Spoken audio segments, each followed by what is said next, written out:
میں اور میری چچا زاد بہن شازینہ نہر کے کنارے بیٹھی کپڑے دھو رہی تھیں۔ شازینہ مجھے اپنے نئے نئے قصے روزانہ سناتی، میں بھی خوب ہنستی، مگر اسے منع بھی کرتی کہ تم یوں لڑکوں سے کھلے عام بات نہ کیا کرو۔ ہمارے علاقے کے مرد تو ویسے بھی جس عورت پر نظر ڈال دیں اسے اپنی ملکیت سمجھتے ہیں، جبکہ وہ ایسی نہ تھی، مردوں کے بنائے ہوئے قوانین کو نہ مانتی، کہتی کہ میرا جو جی چاہے گا کروں گی۔ اس کی انہی باتوں سے مجھے ڈر لگتا تھا۔ میری سہیلیاں بھی مجھے منع کرتی کہ تم شازینہ کے ساتھ یوں باتیں مت کیا کرو، ورنہ تو لوگ تم کو بھی خراب سمجھیں گے، مگر میں اسے کیسے کنارہ اختیار کرتی؟ وہ میرے چچا کی بیٹی تھی، اس لیے ہر وقت میں اس کے ساتھ رہتی۔ اس دن بھی معمول کے مطابق ہم بیٹھے کپڑے دھو رہے تھے کہ اچانک ہمیں پیچھے سے 3-4 گاڑیاں تیزی سے ہماری طرف آتی دکھائی دیں۔ میں یہ دیکھ کر پریشان ہو گئی۔ شازینہ نے یہ دیکھا تو ایک طرف کو بھاگ اٹھی، جبکہ میری سمجھ میں نہ آیا کہ میں کیا کروں۔ میں وہیں بت بنی کھڑی تھی کہ ان آدمیوں نے گاڑی سے نکل کر ادھر ادھر نظریں دوڑانا شروع کر دیں اور پھر اچانک سے مجھے یوں جھپٹ کر گاڑی میں بٹھایا جیسے میں کوئی ان کے ہاتھوں میں کھلونا ہوں۔ یہ سب جیسے سیکنڈ کے 1000ویں حصے میں ہوا۔ مجھے تو کچھ کہنے کی فرصت بھی نہ ملی۔ میرے چیخنے چلانے تک یہ لوگ میرے منہ پر کالے رنگ کی پٹی باندھ چکے تھے۔ میرے منہ سے مجھے بولنے کی اجازت نہ تھی، مگر میری آنکھیں ٹپ ٹپ آنسو بہا رہی تھیں۔ میں روتی تڑپتی رہی، مگر یہ لوگ مجھے بے ہوش کر کے نہ جانے کون سے انجانے سفر پر روانہ ہو گئے۔ گاڑی کافی دیر چلتی رہی۔ میں نیم غنودگی کے عالم میں تھی۔ ایک گھر کے سامنے گاڑی رکی، سب لوگ گاڑی سے اترے۔ مجھے ایک آدمی نے منہ پر پانی کے چھینٹے ڈال کر جگایا اور کرختگی سے بولا، اٹھ کر اندر چلو گی یا میں لے جاؤں؟ اس آدمی کی ہیبت اس قدر تھی کہ مجھے گاڑی سے اٹھنا ہی پڑا۔ میں نہ جانے کب سے یہاں قید تھی، مجھے وقت گزرنے کا احساس ہی نہیں ہوا تھا۔ اس آدمی نے مجھے اندر چلنے کا اشارہ کیا۔ میں لڑکھڑاتے قدموں سے دروازے سے اندر داخل ہوئی۔ ایک بات تو واضح طور پر دیکھی جا سکتی تھی کہ یہ علاقہ ویران تھا۔ یہاں آس پاس اکا دکا گھر تھے۔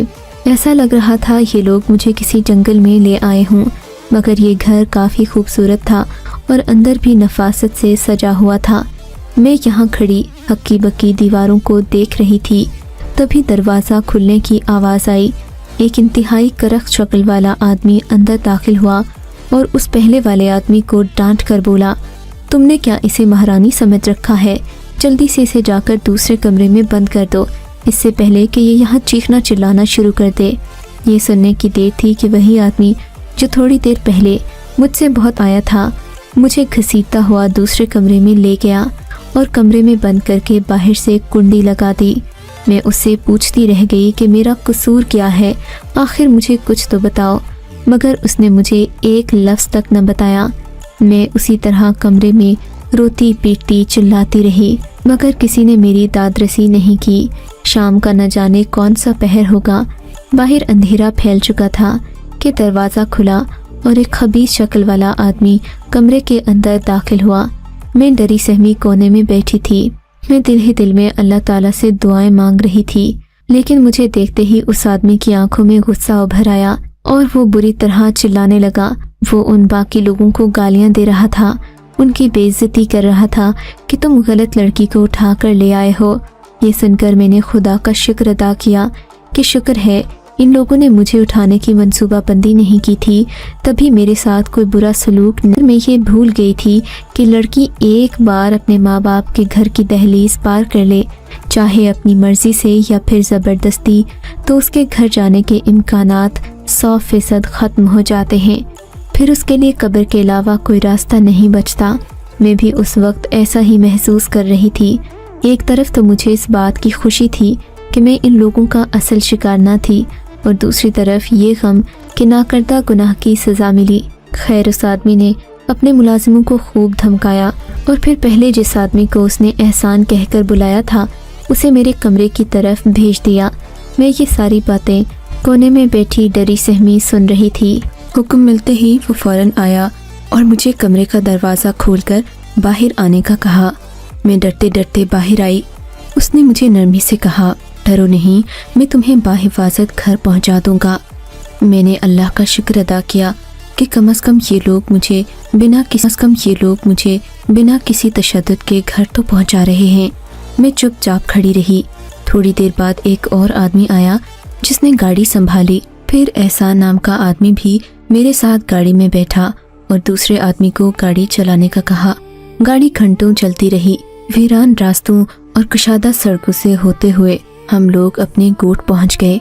वहां पहुंचकर थोड़े फासले पर इन लोगों ने मुझे गाड़ी से उतार दिया, मगर उस वक्त रात के 8 बज रहे थे।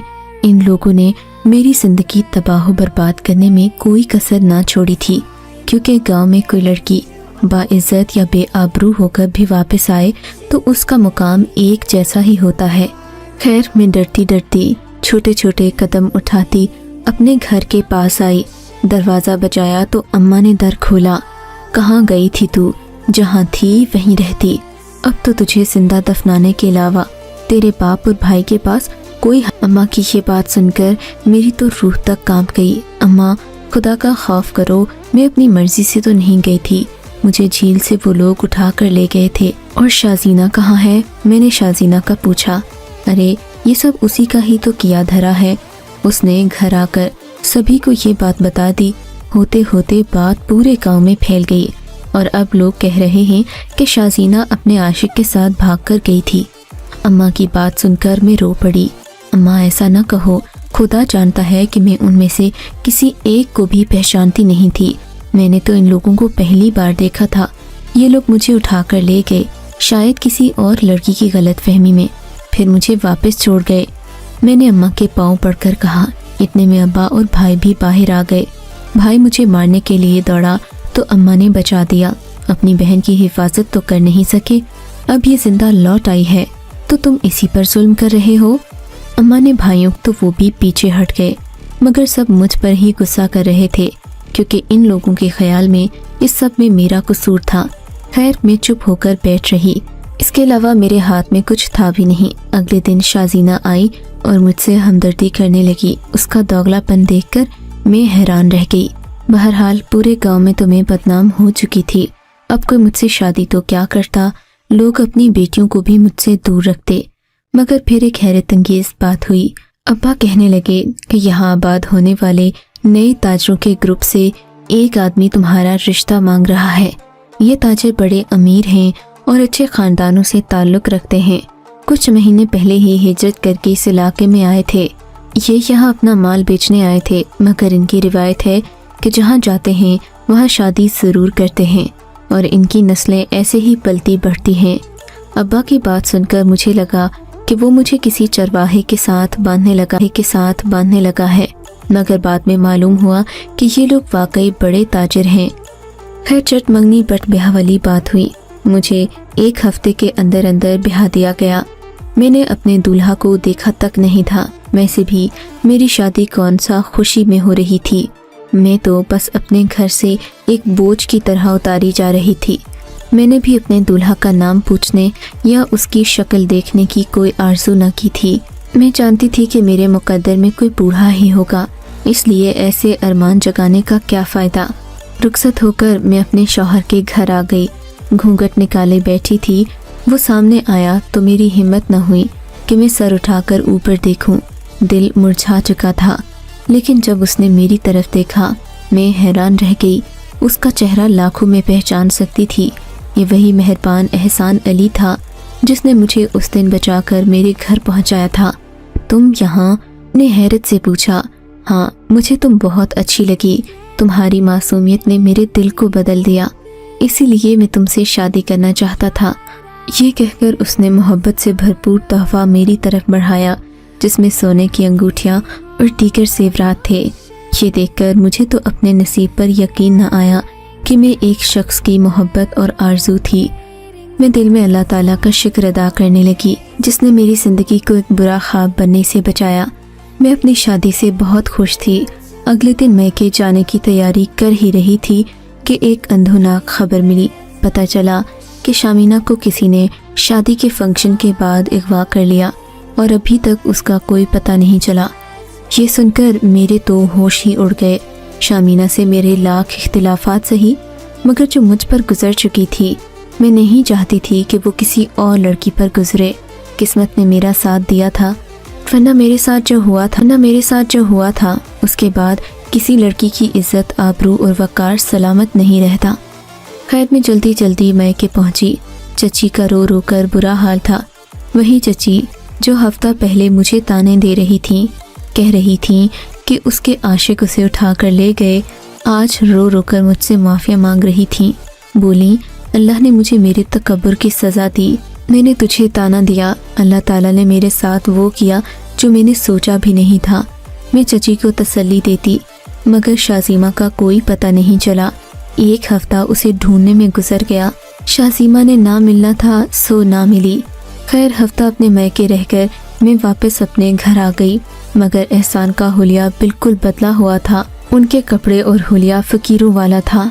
ऐसा लगता था जैसे इन्होंने 10 दिन से खाना तक नहीं खाया। उनको इस हालत में देखकर मैं हैरान हो गई। एहसान, ये आपने अपनी क्या हालत बना रखी है? आपने इतने गंदे मैले कपड़े पहन रखे हैं और बालों को कब से कंघी नहीं की। मैं उसके करीब आई तो बदबू के भभके मेरे दिमाग को सुन करने लगे। एहसान खामोश रहा, चुपचाप, मेरी किसी बात का जवाब नहीं दिया। मैं फ्रेश होने गुस्ल खाने में गई। बाहर आकर देखा तो वो इसी तरह गुमसुम कुर्सी पर बैठे हुए थे। मैं परेशान हो गई। सोचा कि शायद मेरे जाने की वजह से इनकी ऐसी हालत हो गई। मैंने जल्दी जल्दी खाना बनाया और दस्तरखान पर लगा दिया। एहसान, आ जाए खाना खा लें, मैंने कहा तो वो खामोशी से आकर खाने लगे। कुछ तो बताएं, आपने ये हुलिया क्यों बना रखा है? क्या मेरी जुदाई में इतने परेशान हो गए थे? मैंने छेड़ा। ऐसी कोई बात नहीं, इन्होंने सख्ती से कहा। तुम्हें कुछ दिन बाद खुद ही अंदाज़ा हो जाएगा कि मैंने ऐसा क्यों किया है। उनकी बात सुनकर मेरा दिल कांपने लगा। एहसान, बस मुझ पर शक मत कीजिएगा। एहसान, बस मुझ पर शक मत कीजिएगा। मैंने कुछ सोचकर कहा, नहीं, मैं तुम पर पूरा एतबार करता हूँ, बस हालात बिगड़ जाएं तो मेरा साथ देना। एहसान ने पुरस्कार लहजे में कहा। मैं भी खामोश हो गई। दिन रात यूं ही बीतने लगे, क्योंकि मैं जानती थी कि मेरा शौहर मुझसे एक दिन ज़रूर बात करेगा। सब्र से काम ले रही थी, पर 15 दिन और गुजर गए। उनकी हालत और बिगड़ गई। कपड़े भी ना बदलते और नहाना तो दूर की बात, उनके चेहरे से भी अब बदबू आने लगी थी।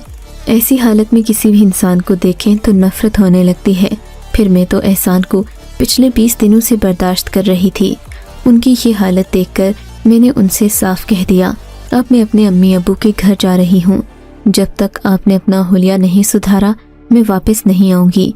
मैंने कहा, सोचा था कि वो मुझे रोकेंगे, मगर इन्होंने तो बेमुरवती की हद कर दी। ना मुझे रोका, ना वापस आने का कहा। मैं अकेली ही मैके चली गई। शाम को दरवाजे पर दस्तक हुई। मैं अम्मा अब्बा के साथ बैठी चाय पी रही थी। दरवाज़ा खोला तो सामने एहसान खड़े थे। इन्होंने अभी वही हुलिया बना रखा था। एहसान, अब क्या लेने आए हो? जब तुम मेरी बात नहीं मानते तो फिर मुझे अकेला छोड़ दो, मैंने कहा तो एहसान ने बिना कोई बात किए अंदर आकर अब्बा को सलाम किया। हैरत की बात तो ये थी कि अब्बा भी उनकी इस बात पर चौंके नहीं, बल्कि वो यूं नॉर्मल रहे जैसे उनको इस बात से कोई फ़र्क ही ना पड़ता हो। अब्बा, आप इनसे कुछ कह दें। अब बात खुल ही गई थी तो मैंने सोचा कि अब्बा से कहकर एहसान को थोड़ी शर्म दिला दूं। बेटी, वो बेहतर समझता है कि उसने क्या करना है, अब्बा ने मुस्कुराकर जवाब दिया। खैर मैं अब क्या कर सकती थी, जब अब्बा भी मेरा साथ न दे रहे थे, मुझे चुप ही रहना था। शाम को न जाने कब मैं नींद की वादियों में खो गई। सुबह मेरी लोगों के शोर से आंख खुली। हाँ तो हर तरफ शोर मचा हुआ था। हमारे सहन में बहुत सारे लोग जमा थे। मैं भी जल्दी से उठकर बाहर आई। कुछ समझ ही नहीं आ रही थी कि क्या हो रहा है। देखा तो सहन में मेरे शौहर दरमियान में खड़े हैं और उनके आसपास चारों तरफ मर्द हजरात उन्हें शाबाश दे रहे हैं, उनकी तारीफें कर रहे हैं और कभी उनको कंधे पर उठाया जाता। ये देखकर मैं हैरान हो गई। मैं हैरान थी कि न जाने एहसान ने ऐसा क्या कारनामा कर दिया कि ख़ानदान के सारे मर्द उन्हें अपने सर पर बिठा रहे हैं। खैर मुझे किसी ने कुछ न बताया। मैं अम्मी के पास गई। वो परेशान बैठी थी, आंखों में आंसू थे। क्या हुआ अम्मा? मैंने पूछा तो अम्मा ने कोई जवाब नहीं दिया। बेटी, अल्लाह तेरे नसीब अच्छे करे, अम्मा ने रोते हुए कहा। मैं उनसे बातें कर ही रही थी कि थोड़ी देर में मेरी चची आ गई। चची के चेहरे पर खुशी के आसार थे। आते ही इन्होंने मुझे गले लगा लिया। बेटी, तेरा बहुत शुक्रिया। शौहर ने मेरी बेटी की जान बचाई, उसे बाहिफाजत घर लेकर आया और उसकी इज्जत को महफूज रखा। मैं हैरान होकर चची को देखने लगी। क्या एहसान शाजीमा को लेकर आए हैं? मैं भी खुश हो गई। अम्मा रो रही थी, मैंने इस बात पर गौर ही नहीं किया। चची से मिलकर मैं जल्दी से उनके घर की तरफ भागी जहां शाजीमा आ चुकी थी। मैंने जाकर शाजीमा को गले लगाया, मगर वो भी भुजे चेहरे के साथ बैठी थी। क्या हुआ है शाजीमा, तुम वापस आ गई, यही बहुत बड़ी बात है, अल्लाह का शुक्र अदा करो। मैंने कहा, तुम नहीं जानती कि मेरे दिल पर कितना बड़ा बोझ है। शाजीमा धीमे लहजे में बोली, क्या मतलब? मैं तुम्हारी खुशियाँ बर्बाद नहीं करना चाहती थी, मगर मैं क्या कर सकती थी, मेरे पास और कोई चारा नहीं था। शाजीमा मुझसे माफ़ी मांगने लगी। क्यों, ऐसा क्या हुआ? मेरे दिल में किसी अनजाने खतरे की घंटी बजी। दरअसल मैं जिन लोगों के पास अगवा करके ले जाई गई थी वो एहसान के जानने वाले थे। ताजरों का ये ग्रोह इस इलाके में नया नया आया था। याद है एक बार मैंने तुम्हें हाशिम नामी ताजिर का बताया था, जिसके साथ मैंने मजाक किया था और फिर उसकी बेइज्जती भी कर दी थी क्योंकि वो मेरे पीछे पड़ गया था। शाजीमा ने कहा, हाँ जानती हूँ, तुमने जिक्र किया था। मैंने जहन पर जोर दिया। बस उसी ने बदले की आग में आकर मुझे अगवा किया क्योंकि वो यहाँ के सबसे बड़े ताजिर का बेटा था। उससे अपनी बेइज्जती बर्दाश्त नहीं हुई, मगर उस दिन वो मेरी गलतफहमी में तुम्हें अगवा करके ले गए थे। फिर इन्होंने अगले दिन मुझे भी उठा लिया। वो रोने लगी। एहसान इन लोगों को जानते थे क्योंकि वो हकीकत में उन्हीं लोगों से ताल्लुक़ रखते थे और वहाँ काम करते थे। इन्होंने तुमसे शादी करके भी उन लोगों की मुखालिफत मोल ली थी। बहरहाल जब मैं अगवा होकर गई तो एहसान ने मुझे वहाँ से भगाने की कोशिश की। ये बात इन लोगों को पता लग गई। एहसान ने कहा कि मैं इस लड़की से शादी करना चाहता हूँ, मेरा कोई और मकसद नहीं है। वैसे भी अब इसको घर में कोई कबूल नहीं करेगा, इससे अच्छा है कि मैं इसे अपना लूँ। बस फिर एहसान ने मुझसे निकाह किया और मुझे घर ले आए, वरना अगर ऐसा ना करते तो वो लोग मुझे मार देते। ये कहकर शाजीमा रोने लगी और मैं ज़मीन पर बैठती चली गई। समझ में नहीं आ रहा था कि शाजीमा के वापस आने की खुशी मनाऊं या मातम करूं। आज भी सौतन बनकर वो मेरे साथ मेरे ही घर में रह रही है। चचा चची भी अपनी बेटी की वापसी से खुश थे। शायद यूं तो खुश ना होते कि घर से भागी हुई लड़की के वापस आने पर कोई खुश नहीं होता, मगर एहसान ने अपना नाम और इज्जत देकर उसे एक नई जिंदगी बख्श दी। अब आप बताएं, मैं अपने शौहर की इस बात पर उसका शुक्रिया अदा करूं या अपना गम संभालूं? इस सब में मेरा क्या कसूर था